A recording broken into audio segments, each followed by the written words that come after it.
మీ పేరు? భవనం సాంబిరెడ్డి, ఇక్కడ ఎలా ఉంది చెండూరు మండలం. ఇక్కడ ఎలా ఉంది పరిస్థితి? ఎలా ఉంది ఇక్కడ? జగనే పక్షుకుంది, జగన్కే పక్షుకుంది. ఎందుకని?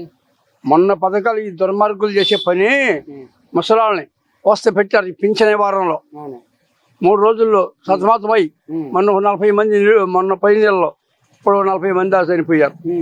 చేసే దుర్మార్గ పనులు ఆడుకోకూడదు. ఉన్నాడు ఐఎస్ ఆఫీసర్, రిటైర్ అయినాడు. ఆడొక దుర్మార్గుడు, అంత చదువు చదివాడు, జ్ఞానం లేదు మనిషికి. ఈ ఎగ్గుల్లో భేదాలు వాళ్ళు ఏం చేయలేదని చెప్తున్నారు. 20-30 కిలోమీటర్లు పోవాల్సి వస్తుంది.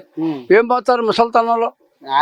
ఓన్లీ పెన్షన్ ఓన్లీ వాలంటీర్ ద్వారా ఇవ్వద్దని చెప్పారు కానీ అన్ని దొంగ. వీళ్ళిద్దరు చంద్రబాబు నాయుడుతో ఆ పేరేంది నిమ్మగడ్డ ప్రసాద్, రమేష్, వీళ్ళిద్దరు తోడు దొంగలు.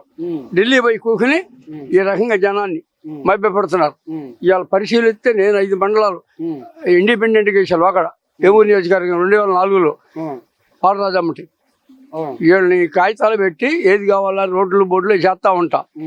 మాకు ఈయన కూడా మన ఏమూరు నియోజకవర్గం ఒక్క పని చేయలేదు. దొంగడు నాగార్జున ఒక్క దెబ్బన అద్దంకి పంపించా విజయసాయిరెడ్డి చెప్పి. అట్టం ఏది కావాలా చూస్తా ఉంటా. 77 సంవత్సరాల స్వాతంత్రం వచ్చి 10 కిలోమీటర్లు తెనాలి కొండాం. ఒక్క ఉపయోగం లేదు మా గ్రామానికి. ఎన్ని కాగితాలు పెట్టా సొంతంలో. బాపట్ల కలెక్టర్ గారు, ఎస్పీ వకుల్ గారు వాళ్ళు మంచి పనులు చేసి పెట్టారు. పోతే ఈ దుర్మార్గులు ఏమి చేయకుండా ఏది చెప్తున్నారు. అయితే ఈసారి ఇక్కడ ఎమ్మెల్యే ఎవరైతే బాగుంటుంది అంటారు? మళ్ళీ ఎమ్మెల్యే ఈయనే వస్తాడు, అశోక్ కుమార్. ఎందుకని? చేసే పనులు కుర్రాడు మొన్న కొత్తగా వచ్చినా కూడా ఆయన మార్చినాక అద్దంకి 3 నెలలు వచ్చినా కూడా మందుల మనుషుల్లో ఈ బాధలు ఉన్నాయి. ఇప్పుడు ఈ ముసలాళ్ళు ఏమవ్వాలి? వాళ్ళు 5 ఏళ్ళు కదా. ఈ చంద్రబాబు మోసాలు పద్ధతి. నేను ఆ పార్టీలో కూడా పనిచేసా. చంద్రబాబు పార్టీలో కూడా 2 సంవత్సరాలు చేశా. దెబ్బ 3 లక్షలు బాగొచ్చా. 3 అంటే 15 లక్షలు ఆస్తి బాగొచ్చా. అంత ఎదురు దెబ్బలే. తెలవ దుర్మార్గులకి అంచెవుడికి దెబ్బ తీసివే. మరి నక్క ఆనందబాబు గారు 2 సార్లు ఇక్కడ ఎమ్మెల్యే గెలిచారు కదా. మొన్న గెలుస్తాడు అనుకున్నా ఆయన. ఇప్పుడు ఈ పింఛన్ల దెబ్బకి సర్వే చేసి 5 మండలాలు ఇక్కడ సీటు మట్టుకు నక్క ఆనందబాబుకి వచ్చిందని చెప్పా. కొత్తగా వచ్చాడు 3 నెలల నాడు కుర్రాడు అశోక్ బాబు, అతనికి వేస్తాడు అనుకున్నా. ఇప్పుడు పరిస్థితులు ఏమయ్యి అంటే ఈ పింఛన్ వల్లే భేదాళ్ళు సతమతమై 80-90 ఏళ్ళు ఎడికి పోతారు. మంచం నుంచి కదలకుండా పడుకుంటున్నారు. వాళ్ళకి ఇబ్బంది పెట్టి 20-25 కిలోమీటర్ల పేపర్లు చూస్తుంటే 20-25 కిలోమీటర్లు బ్యాంకులు ఉంటున్నాయి.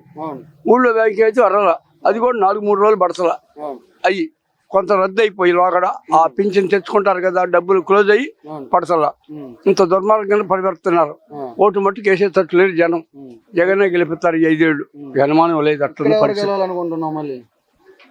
ఎక్కడ జగన్ వచ్చేస్తాడు. ఎక్కువ జగన్ వస్తాడు. ఒక సీటు కాదు లెక్క, మొత్తం మీద జగన్ వస్తాడు పరిపాలన దశలో. మరి వేమూరు నియోజకవర్గానికి కుర్రాడే వస్తాడు. ఇంకా మరి అందరూ దాని మీద ఉంటారు కదా దృష్టి.